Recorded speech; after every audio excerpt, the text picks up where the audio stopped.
Bienvenue sur Africa 24 dans cette nouvelle édition du Non-Stop Info. Voici les titres de l'actualité. Une manifestation de l'opposition a dégénéré lundi en République démocratique du Congo. Le bilan provisoire fait état d'une dizaine de victimes. Nous ferons le point sur la situation actuelle au cours de cette édition. Le continent africain est confronté à la hausse de sa dette depuis la chute des cours des matières premières.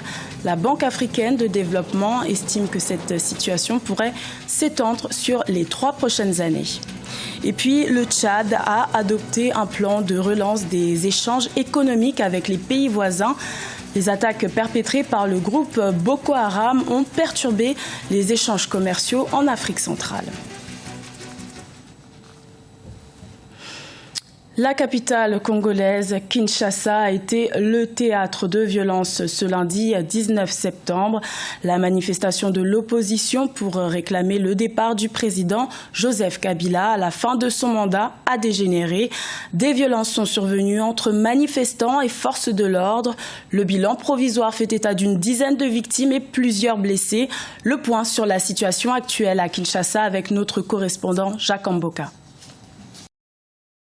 Ce matin, bien que l'on parle d'un calme relatif dans plusieurs quartiers de la ville, dans certains quartiers de la commune de Massina, la plus peuplée de la ville, les habitants se sont réveillés sous les tirs nourris.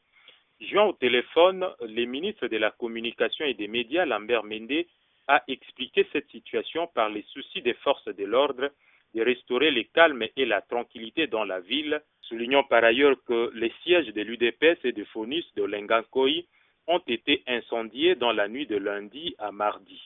Un acte de vengeance qui, selon les ministres de la Communication, ne restera pas impuni car on ne peut permettre aux citoyens de se faire justice, a déclaré le porte-parole du gouvernement. Un communiqué du gouvernement est attendu au courant de la journée pour donner un rapport détaillé de la manifestation de ce lundi 19 septembre. La première dame camerounaise Chantal Biya a pris part à la rencontre organisée à New York ce lundi 19 septembre par son homologue américaine Michelle Obama. D'autres épouses de chefs d'État étaient également présentes à ce rendez-vous organisé en marge des activités officielles de la 71e Assemblée générale des Nations unies.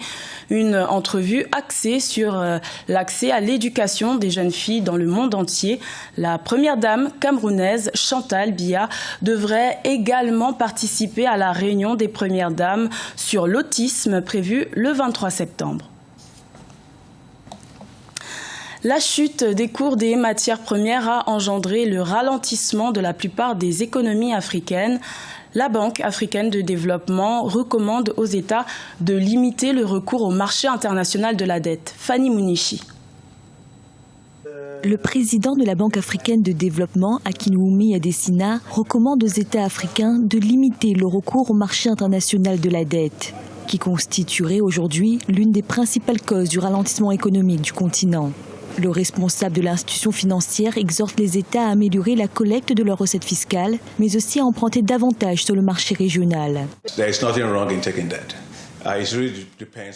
Ce sont des réserves de capitaux qui doivent être exploitées pour le développement de l'Afrique et la BAD travaille beaucoup dans ce domaine particulier. Nous aidons également les pays à être en mesure d'émettre des obligations nationales en monnaie nationale et ce pour être en mesure de lever des fonds, ce qui est très important.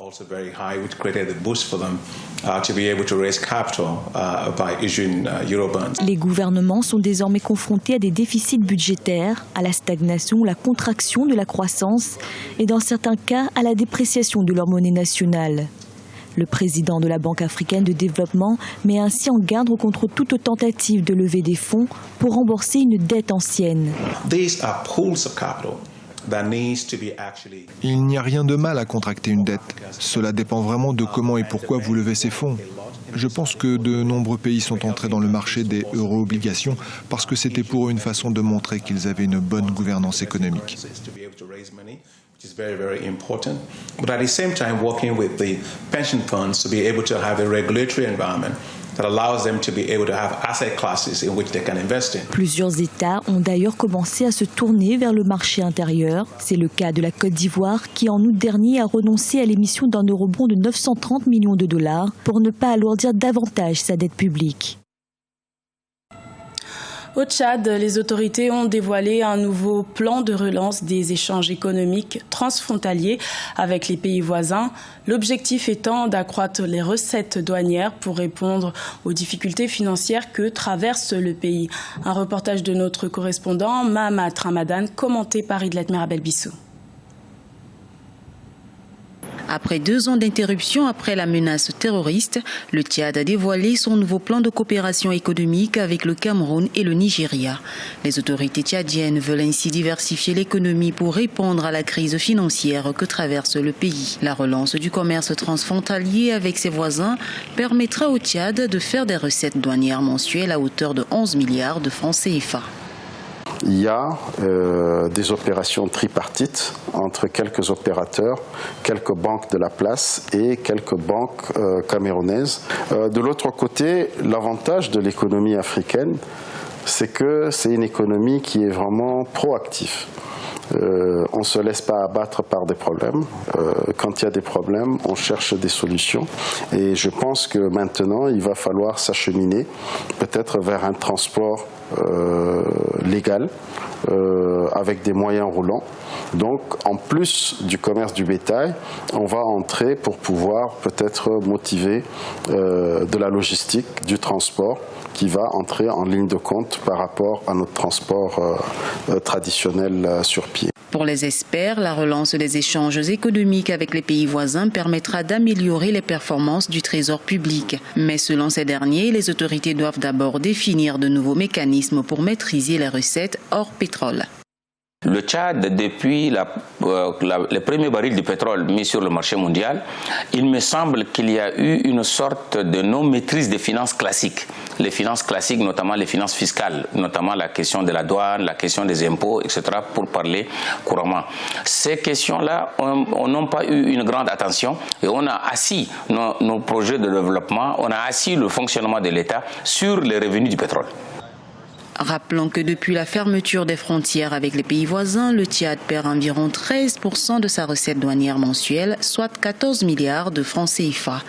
La relance des échanges économiques permettra non seulement de renflouer le trésor public, mais aussi ouvrir de nouveaux débouchés pour les commerçants tchadiens. Au Mali, la 23e édition du championnat d'Afrique junior s'est clôturée le 18 septembre à Bamako. 6 pays ont pris part à cette compétition et la Tunisie est sortie vainqueur de ce tournoi. Un reportage de notre correspondant Mokhtar Bari.